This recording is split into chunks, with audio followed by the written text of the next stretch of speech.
Jumpa lagi di Opini Budiman.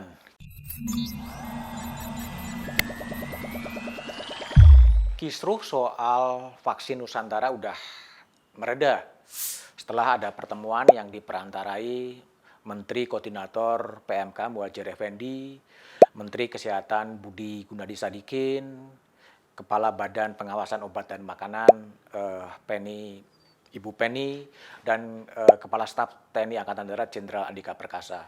Saya pikir itu sesuatu yang bagus karena tidak membingungkan masyarakat vaksin mana yang akan dipilih. Pemerintah juga sedang menggenjot vaksinasi yang sampai sekarang sudah kira-kira 21 juta untuk dosis 1 dan kemudian dosis 2. Pemerintah Bali, pemerintah DKI Jakarta dan Yogyakarta termasuk 3 daerah, 3 provinsi dengan penetrasi vaksinasi yang besar, yang tertinggi. Sementara daerah istimewa Aceh tergolong rendah. Setelah vaksinasi dikerjakan, kemudian orang mulai ada euforia, merasa kebal, merasa sudah jumawa bahwa sudah divaksin dan kebal COVID. Perkiraan itu, asumsi itu tidak sepenuhnya benar. Karena beberapa teman saya yang sudah 2 kali menjalani vaksinasi juga kemudian terkena COVID.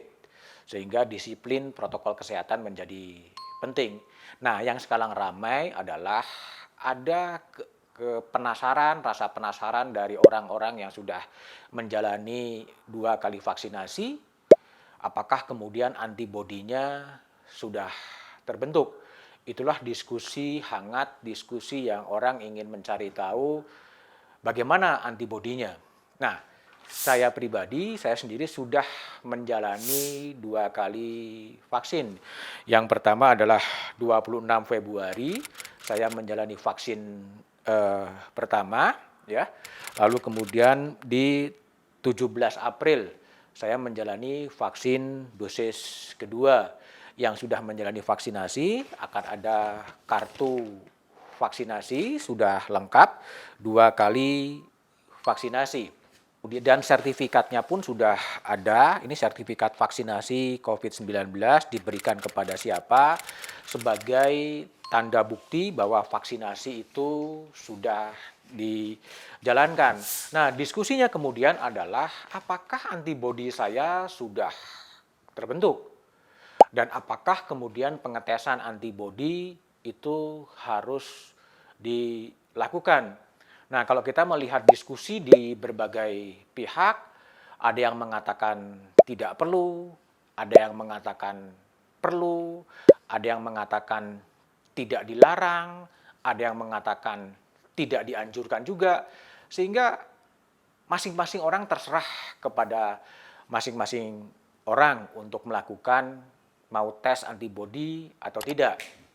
Nah, saya yang sudah menjalani 2 kali vaksinasi, saya mengambil cara untuk mencoba melakukan pengetesan antibodi. 28 hari setelah vaksinasi kedua, pada tanggal 14 April, saya memang dengan sengaja secara mandiri saya datang ke laboratorium untuk melakukan pengetesan antibodi. Pengetesan antibodi bukan pengetesan antibodi yang kualitatif, apakah reaktif atau non-reaktif, positif atau negatif, tetapi mengambil pemeriksaan antibodi yang sifatnya adalah kuantitatif. Karena kuantitatif itu bisa diukur berapa besar antibodi yang sudah terbentuk. Saya membayar 250.000 untuk pengetesan antibodi di klinik langganan saya, dan kemudian ditemukan hasil dari pemeriksaan antibodi adalah posisinya adalah positif dengan 26,6, ya. Positif 26,6. Nah, angka 26,6 tentunya itu menjadi kompetensi dari dokter, ya, dari tenaga medis untuk mengartikan apa arti 26,6. Tetapi kalau kita lihat nilai rujukan, ya, nilai rujukan di sini disebutkan antibodi positif bila lebih kecil atau sama dengan 0,80 U per mililiter. Artinya memang kalau 26,6 berarti positif dibandingkan dengan nilai rujukan yang ada. Lalu juga ada keterangan nilai batas untuk konsentrasi untuk plasma kovalensen adalah lebih besar atau sama dengan 132. Nah, ini artinya bahwa saya menafsirkan secara awam antibodinya sudah terbentuk 26,6, tapi apakah itu cukup atau tidak cukup, kita tidak tahu, saya tidak tahu, itu adalah domain dari tim medis. Tetapi kalau saya membaca artikel yang ada di Harian Kompas yang ditulis oleh seorang dosen di Universitas Padjadjaran, Bakti Ali Syahbana, disebutkan memang belum ada standar sebetulnya angkanya itu berapa. Angkanya itu berapa yang menunjukkan antibodi itu sudah terbentuk.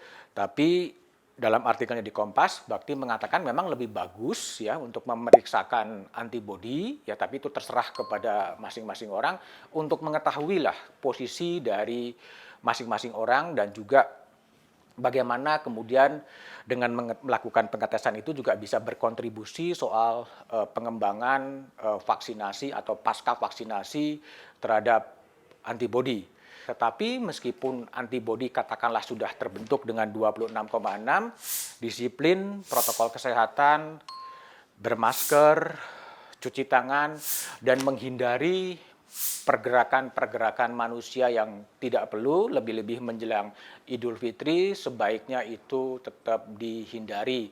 Karena COVID masih mengancam, jangan sampai terjadi Indonesia seperti India yang tiba-tiba ada ledakan COVID yang begitu dahsyat. Itu situasi yang tidak inginkan sehingga meskipun sudah vaksin, meskipun antibodi sudah terbentuk, disiplin protokol kesehatan dengan menggunakan masker adalah keniscayaan.